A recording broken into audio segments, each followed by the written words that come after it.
नमस्कार मंडळी, श्री स्वामी समर्थ। आपल्या घरामध्ये नकारात्मक ऊर्जा खूप आहे। काही केलं ती नकारात्मक ऊर्जा आपल्या घरातून कमी होत नाही। तर मंडळी, मी तुम्हाला अगदी साधा आणि सोपा उपाय सांगणार आहे। उपाय कोणता ते जाणून घेऊ।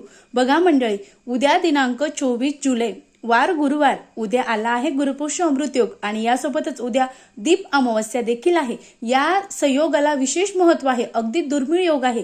या योगाला आपल्या घरातील नकारात्मक ऊर्जा दूर करण्यासाठी अतिशय साधा आणि सोपा उपाय करायचा आहे। आपल्याला एक छोटी प्लेट घ्यायची आहे, स्टीलची घ्या, पितळाची घ्या, तांब्याची घ्या। त्यामध्ये आपल्याला थोडंसं गोमूत्र घ्यायचं आहे आणि एक फूल घ्यायचं आहे आणि आपला जो शेवटचा दरवाजा आहे त्या दरवाजापासून अगदी पूर्ण त्या दरवाजापासून घरातल्या पूर्ण कोपऱ्यांमध्ये आपल्याला जे गोमूत्र आहे ते शिंपडत जाऊन आपला जो मुख्य दरवाजा आहे ते तिथपर्यंत न्यायचा आहे आणि आपल्या मुख्य दरवाजावर सुद्धा आपल्याला बाहेर जाऊन शिंपडायचं आहे। असं केल्याने आपल्या घरात कितीही नकारात्मक ऊर्जा असू द्या, 100% ती आपल्या घरातून जात असते। अतिशय साधा पण अतिशय महत्त्वाचा उपाय आहे, नक्की करावा। श्री स्वामी समर्थ। धन्यवाद।